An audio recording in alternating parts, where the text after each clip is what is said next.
Hi everyone. So after I did a reaction video to the New York Times article about Amanda Knox, people informed me that she was on Joe Rogan. So I'm going to start listening to him and react to it. Here we go. All the cops, and they're all just like, they know each other, and they look out for each other. The fact that they didn't change their story once they had all the DNA evidence of that Rudy guy, and then it was all over that. They didn't go, okay, we've made a mistake, and instead they doubled down. And not only that, but didn't go after him for the murder. Well, they did. But they didn't convict him of the murder, I should say. So what did they convict him of? So they convicted him of her rape inside of her body. That's not true. He was convicted of being an accomplice. DNA that was found inside of her body. Excuse me. He was Rudy Gaudet. All right, all three of them were tried. All right, Rudy Gaudet was found to be guilty of being an accomplice to murder because it was believed that, and it is still believed that, Amanda and Raphael did the murder mainly, and that Rudy was there but not the main. They look out for each other. Killer. The fact that they didn't change their story once they had all the DNA evidence of that Rudy guy, and then it was all over that. They didn't go, okay, we've made a mistake, and instead they doubled down. And not only that, but So that tells you right there, the police didn't drop charges against Amanda and Raphael because there's so much overwhelming evidence of them there and involved in the murder. Didn't go after him for the murder. Well, they did. But they didn't convict him of the murder, I should say. So what did they convict him of? So they convicted him of her rape because it was only his DNA that was found inside of her body. And they convicted him of Not true. conspiracy to commit murder. So basically taking part in a murder, but not being the one to actually plunge the knife. But this was a fabrication by this is the prosecutor's idea, that Yes. he was there with Raphael and that you guys held her down. Yes. So they say that the scenario that my prosecutor painted, and he painted a few different scenarios because he couldn't really, his imagination was going wild. That's not true. He did not have a few different scenarios, and his imagination was not going wild. There wasn't a lot of actual, obviously there wasn't any evidence to support any of them. There was plenty of evidence. But he kept thinking, okay, it's the day after Halloween, so maybe it's a satanic sex ritual. We know that there's some kind of sex thing involved.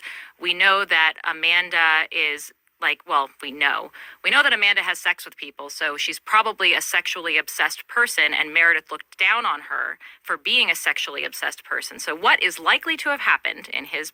No, they didn't decide she was a sexually obsessed person. It was a fact that Amanda was sleeping around with a lot of different men and doing a lot of drugs, and that the relationship between Meredith and Amanda had deteriorated, mainly because Amanda wanted to date the guy downstairs, Giacomo Silenzi, who, if you read Amanda's book, she's all flattering about how wonderful he was, and she barely described the other guys downstairs. Well, he was dating Meredith. So there was a jealousy there on Amanda's part that she didn't get Giacomo and Meredith did. And Amanda was a pig, and she was bringing home different men. And one of these men actually accosted Meredith when she was in the kitchen, grabbing her. Amanda was a horrible roommate to have. She was real low life there. But anyways, here we go. His brain is that I was hanging out with Raffaele and Rudy. Meredith comes home. She starts scolding me for my bad morals. And then I'm like, you know what, bitch? We're going to rape you. That's not what the prosecutor was saying. Amanda is totally twisting this to try to make it sound as if the prosecution was this puritanical imagination gone wild, which is not true at all. And kill you. That's his scenario. And their scenario is that drugs were probably involved and that there were three people involved because somebody held Meredith down. There was no ligature marks. She was a black belt karate. She would have had to have been held down to be stabbed the way she was. It's so unfortunate on so many levels because it says more about him than it says about anyone else that he would imagine. See, a typical, convicted killer or criminal, they always attack the prosecutor. Oh, if it wasn't for that damn deranged prosecutor they just took off the street to prosecute me, I'm just this little angel. I did nothing wrong. There's no evidence. It's that crazy deranged prosecutor. How did he get in that position anyways? And by the way, it's Dr. Manini, PhD, just so you could clarify who her and her PR camp have been attacking and slandering and defaming for the past, how many years has it been now? Like 11 years. Imagine that that's just how people react to each other. And This was not his initial idea, though, right? Was this his initial idea? I mean, his initial idea was that I was involved somehow. He didn't know how, but he thought that I was involved somehow. I knew That was not his initial idea. Amanda, actually, they clamped down on Raphael because Raphael was giving interviews where he knew information about the body and how Meredith's body was positioned. And Amanda also gave herself away in the waiting room at the police station shortly after the murder when she knew how Meredith died. The police did not tell anyone what happened when they closed the room off and brought the friends to the police station. So all the friends were brought in. They didn't know what happened or how it happened, but Amanda knew. She knew that Meredith was stabbed to death and that she was found near the closet and that she died slowly and painfully. So Amanda gave herself away from the beginning, and even the people, her friends, Meredith's other friends, were eyeing Amanda suspiciously. They knew she was probably guilty, including Giacomo Silenzi, who from the very beginning said, I think Amanda had something to do with this. So, but Amanda, of course, here is going to try to paint it all as, I was all that prosecutor. He's the one. He just targeted me for no reason. I knew something. I was covering up for someone. And that's why he interrogated me for 53 hours over 5 days. That's also another lie that's been debunked. She tries to claim that she was at the police station so often. She was not interrogated for 53 hours. That's total BS. Which is really scary. It was more like just maybe 8 hours over a 5-day period, and in fact, she's guilty, so she deserved every bit of it. That they can do that, right? It's like you can get someone to say a lot of things if you can get alone with them in a room and scare the fuck out of them and just torture them. Well, I'm glad you know that because, a lot of people don't know that. You can get people to crack. Oh, absolutely. It's...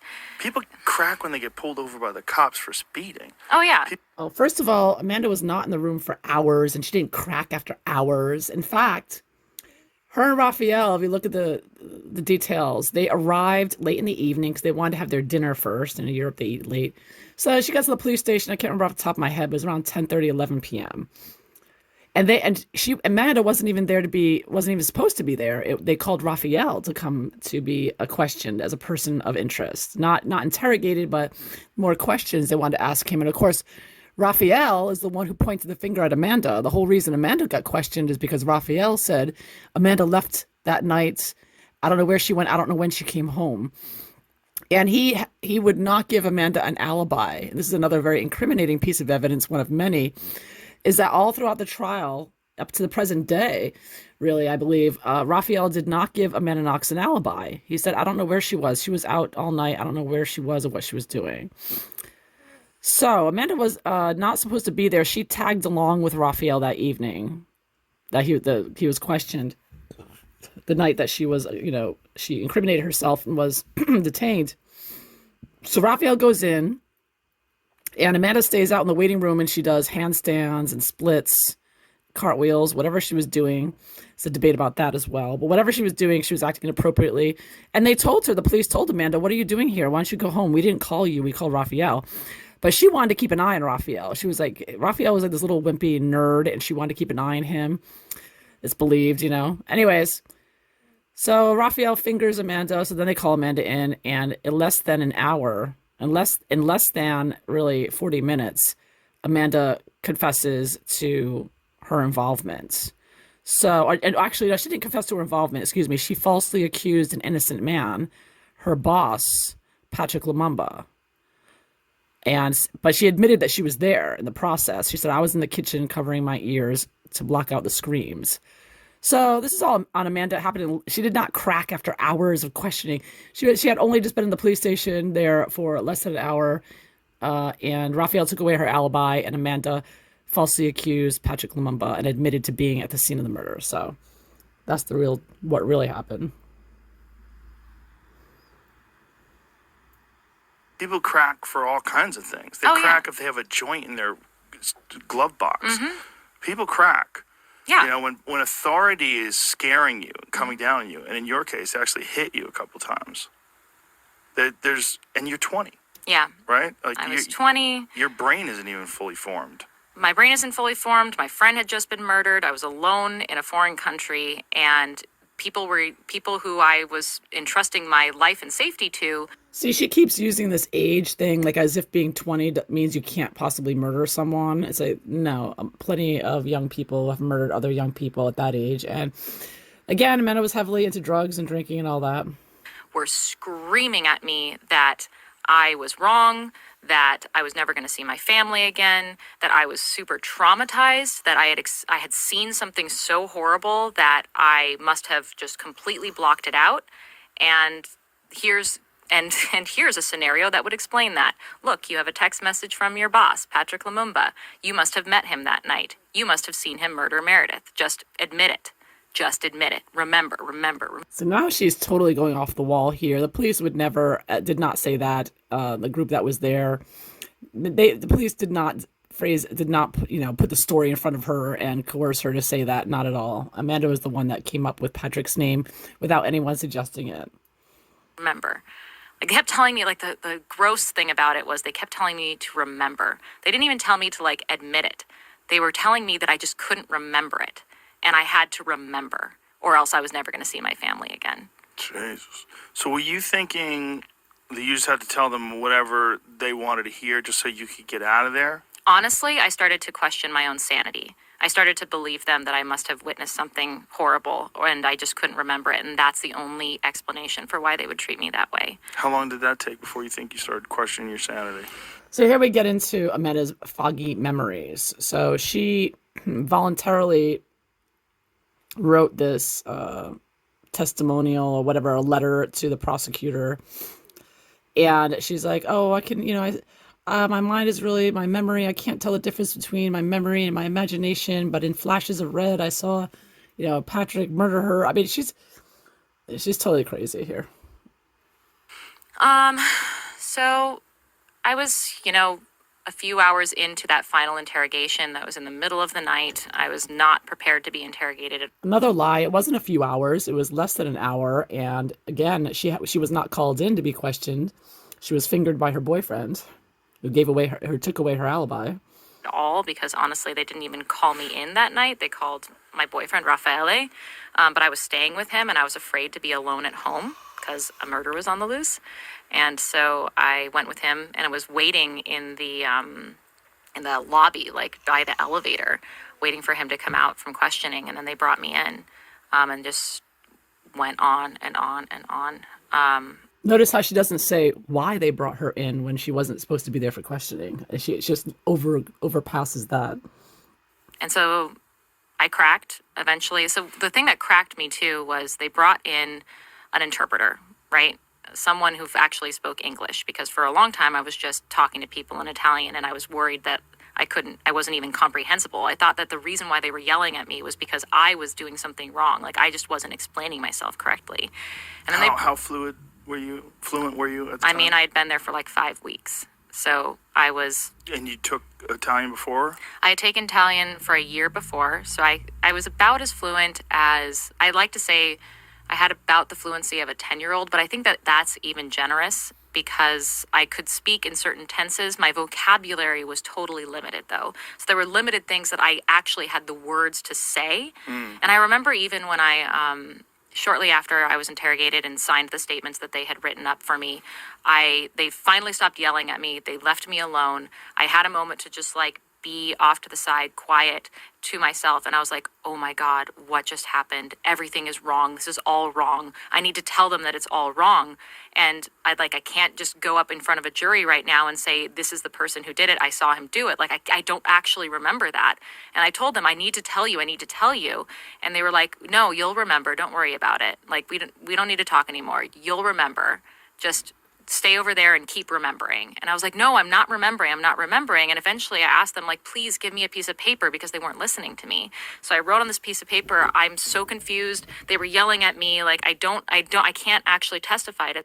them, and I was like, here's a gift, because I didn't have the word for like, here's my recantation. Right. I was just like, I'm giving this to you. I need you to hear me. And they were like, okay, whatever. We're taking you to jail.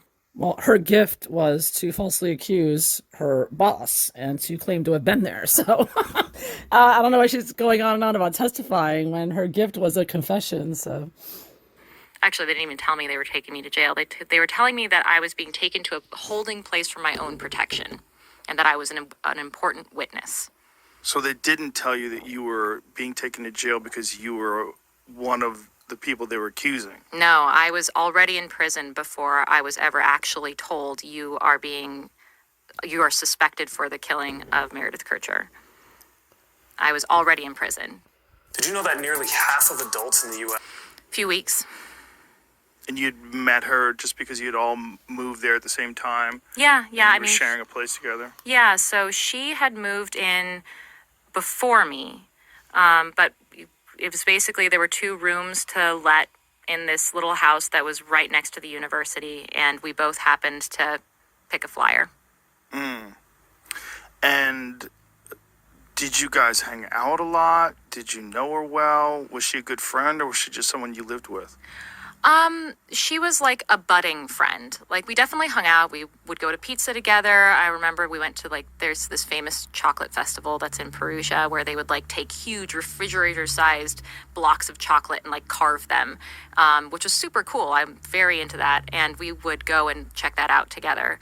But we weren't like the best of friends. Like, she had a friend group of other young women from Great Britain that she hung out with a lot more than she hung out with me.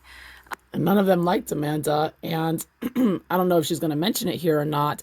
But they were not getting along. Amanda was not flushing the toilet and doing other disgusting things. And Meredith was complaining about her to her friends and family. And on the night of Halloween, Amanda kept texting Meredith trying to get together. Like, are we going to get together? And Meredith was, ghosted her, basically. So that's believed to be what set off the anger, is that, Halloween's a big holiday. They're 20 years old. And Meredith blew her off for her friends, etc. But that isn't to say that we didn't go out dancing together or go out to dinner together. We definitely did that. The moment you found out that she had been... And there's another story of that when early on, when they were hanging out, they did hang out a couple of times early on. And they went to a discotheque bar. I don't remember the name off the top of my head. But Amanda got drunk and got very aggressive and threw a drink at a bouncer, and she got kicked out. So Amanda, there is proof, and there are plenty of eyewitnesses, that Amanda gets violent when she gets drunk and possibly high on something at the same time. I don't know. But whatever it was, Amanda's behavior was out of control. She attacked the DJ and got kicked out. And it was Meredith who asked the manager to let her back in and promised that she'd behave and whatnot and tried to help her. But it's one example of Amanda who would get drunk or high and would get violent. But of course, Amanda's not going to tell you about that story. They'd been murdered. What was that like? It's confusing because I knew that something was wrong as soon as I came home and I found that there was a window broken into and Meredith wasn't answering her phone. But I didn't understand what was wrong. What is she talking about now? When she got home, the door was wide open. She did not see the broken window, and she did not try to call Meredith at all. Instead, she jumped in the shower. So now she's like totally rewriting history here, for the umpteenth time, which is what she's been doing for the past decade and doesn't stop. Wrong. I didn't know. And when the police came in and broke down her door and everyone started screaming, I didn't see into her room. I never actually saw her body. And so I didn't know what was going on. I didn't know if that was Meredith in the room. In fact... So now here she goes into another one of her foggy, I'm so confused, I don't know what to think, I don't know what's happening. But in fact, she goes to the police station immediately after and says, yeah, she bled to death. Yeah, she was stabbed. Yeah, she was by the closet. So she's totally lying here. She's drumming up the narrative. Now, don't forget, Amanda majored in storytelling. I forget her exact major. It's not literature. It was like creative writing or something. So she's a creative writer. All right. So she's creating a new story every time she retells this thing. And she's so full of crap. In fact, And she's I a remember pathological at the liar. first thing that Philomena, one of my roommates, started yelling was, "A foot, a foot." And I was like, oh my God, is there like a severed foot in Meredith's room? Like, I don't know what's going on. Philomena is hysterical, and I don't know what's going on. Everyone's yelling in Italian, speaking really quickly. I don't understand. So I actually was relying on Raffaele to translate for me, like, what is going on? He was like, I don't know. Let me figure it out. And we were all like shoved out of the house. And finally someone is like, it's Meredith, and she's dead. And I was like, oh my God. Like, it was outside of the house that someone was telling me her body was in there. And someone told me that there was all this blood. I remember not actually knowing like how she had died until I went to the police office and I asked. I was like being questioned, and one of the police officers was like, and so like I sort of learned over the course. So that's another major lie. Okay, so she goes to the police station, right? And she was questioned there by the police that were at the station. Now, the police at the station were not at the crime scene, so they didn't know how Meredith died. Nobody knew. Her body was covered with a blanket or a duvet. So nobody saw all this blood or whatever. I guess somebody saw the Philomena, who, for some reason, Amanda keeps wanting to point out that Philomena was insane. She's going crazy. She keeps doing that in her book, and now I don't know what she has something against Philomena, is my point. Anyways, so Amanda is trying to blame a police officer at the station and saying he told me, he made a sign with his finger across the neck to say that her neck was slit. But it comes out in court, and you can read in the testimony that never happened. That's an absolute lie. The police who were questioning her didn't know how Meredith died because they were not there. They were not communicating, and they would certainly not be telling possible suspects what happened. So this is a lie. And this police officer testified to that as well, that he did not tell Amanda that her throat was slit. But Amanda needs to come up with a story to explain how she knew Meredith's throat was slit, you see? So this is why she's bringing in this whole story about a police officer that never happened, telling her. In fact, Amanda knew that Meredith's throat was slit because she was there when it happened. The course of that day, the details of it, but I didn't fully understand like what had really happened. Like, as far as I knew, it was clear that there was a break-in. Like, the window had been broken into. It was Philomena. The break-in was staged. That was also determined. There was glass on the top of the sill that showed that nobody climbed into it. The window was too high. There were no marks outside or footprints or anything. Nobody climbed in that window. It was totally staged. And it was staged by Amanda Raphael. Philomena's room. All of her stuff was all over the place. It wasn't clear to me what had happened, though. And it wasn't until over the course of that whole day and piecing together what I was hearing that I understood the gravity of the situation, that she had been sexually assaulted, that She's sitting in the waiting room telling people, yeah, she died slowly and painfully, yeah. I mean, she's so full of it. She's like, everything this girl says is a lie. Had been stabbed to death, that it was a struggle. It was all like, I remember the first thought, and it's a guilty thought that I had. I remember thinking, thank God I wasn't home. Because that could have been me. And so that's another thing about her, and this is something that she said from the beginning, right from the beginning. So imagine this: your roommate you just find out your roommate has been murdered, you're innocent. What's your first reaction, right? Amanda's first reaction is, well, it could have been me. Narcissist, psychopath. Could have been me. What are you all crying for Meredith for? It could have been me if I had been home. It's like, yeah, Amanda, you were home and you murdered Meredith. So enough of the lying narratives that you bring out. a part of me, like, over time felt really guilty about that thought, because I thought maybe if I was home and there had been two of us, maybe the outcome would have been different. Maybe we would have been able to fend him off together. But here's... Oh, this is a new one. Oh, maybe we would have fended him off together. She's so full of shit. I'm sorry. She's such a liar. Oh, my God. An athletic guy wielding a knife, I'm not sure that we would have. And maybe I would have been dead too. And the knife was found in Raphael Sledgeto's apartment. And the knife found in Raphael Sledgeto's apartment, her boyfriend, was washed off, but there was DNA of Amanda and Meredith on the knife, the murder weapon, one of the murder weapons. There were 2 knives. So that's another reason why they know more than one person was involved in this murder. So it's kind of a thought that comes back to mind a lot when I think about this, and how fortuitous it was that I just happened to be in this like brand new romance and hanging out with my new boyfriend all the time, every waking moment that I could. Yeah, except for the night of the murder when Raphael said that you weren't there that night and he did not give you an alibi, and hence you were questioned that night when you blamed Patrick Lumumba. And that's what happened.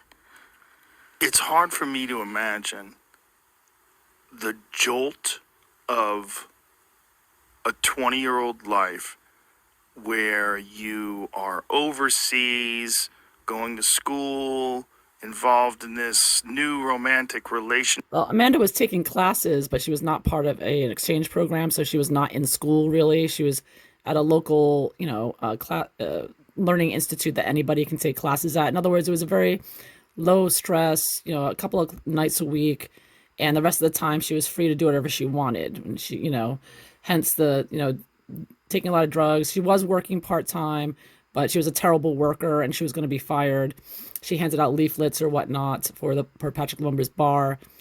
So she was not under this student. She did not have a full-time student life, but Meredith did. Meredith was part of a prestigious Erasmus program, and she had a full course load with her friends who were also in the Erasmus program, who she hung out with, and none of whom liked Amanda. None of them liked her.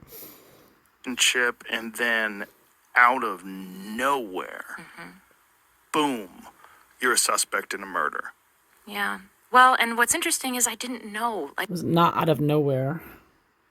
Look at her still trying to play the victim. Poor me, I didn't know anything. I was so confused the entire time.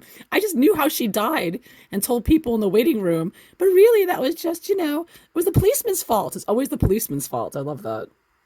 I didn't know that I was a suspect. It's like the boom for me was someone close to me just died, and that could have been me. And see, always that someone just died, and it could have been me. No, someone didn't just die. It was Meredith Kircher, and you weren't close, and you murdered her, I believe, and many others. Now what? And then it was all those things that piled on. They kept piling on. Yeah. And then, Did you know? I'm in jail. I'm thinking, oh my God, this is all just a horrible misunderstanding. I'm sure they're going to figure it out sometime. I remember the first 2 years of my imprisonment, I was convinced that it was all just a big misunderstanding. You notice she never goes through the evidence. There is a list of points of evidence, and she never touches upon them. She goes into these narratives. Poor me, I was so confused. Poor me, I didn't speak the language. I don't know what was going on. Everyone in the world, the police at the station, the prosecutor, everyone just turned against me, and I was just little me Bambi. But she never touches on all the DNA evidence against her and all the testimonies against her. She never touches any of the evidence. It's always this narrative. The creative writer here weaves through her story, and people are just tired of it. I mean, this has been going on. I mean, she's just going to do this for the rest of her life. She never drops it. She's never going to give it up. She's very stubborn.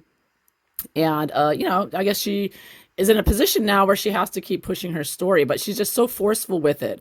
She anywhere that she can sit down and, go through with this made up story that she likes to create and recreate and add new details and whatever, but she just never shuts up about it. She got away with it. She should move on, but she won't, because she feels that if she keeps her lies going and her stories going, that she can try to convince the world, but that's never going to happen because the evidence is against her, and she never addresses the evidence. If she really wanted to convince everybody that she was innocent, she should have the bullet points of all the evidence against her and say, this is why that's not true. This is why. But she can't do that because the evidence is rock solid. She can't dispute it. So that's why she goes into the storytelling. It's like story time with Amanda, the creative or writing major. And somebody would figure it out. And I was convinced. I was convinced that there was no possible way that people could actually believe that I was involved. Like the And by the way, her book, her New York Times bestselling book, was written by a ghostwriter. So she didn't even write that. even just not because of it's me, but because there wasn't any evidence there. Like, it was so patently obvious to me that, like, this idea of me, this Foxy Noxy character that was being constructed in the courtroom, this Luciferina. The Foxy Noxy was her nickname that she gave herself when she was in school. So I don't know why she's trying to blame others for her own nickname that she had on her MySpace page. Like, this idea of a person was obviously made up. It was so obvious to me. And yet, and yet, It seemed like the Italian media The only thing made up is Amanda's story. just ran with it, though. oh yeah, yeah. And that was The Italian media had the evidence and isn't as corrupt as the American mainstream media that backed Amanda with all her lies.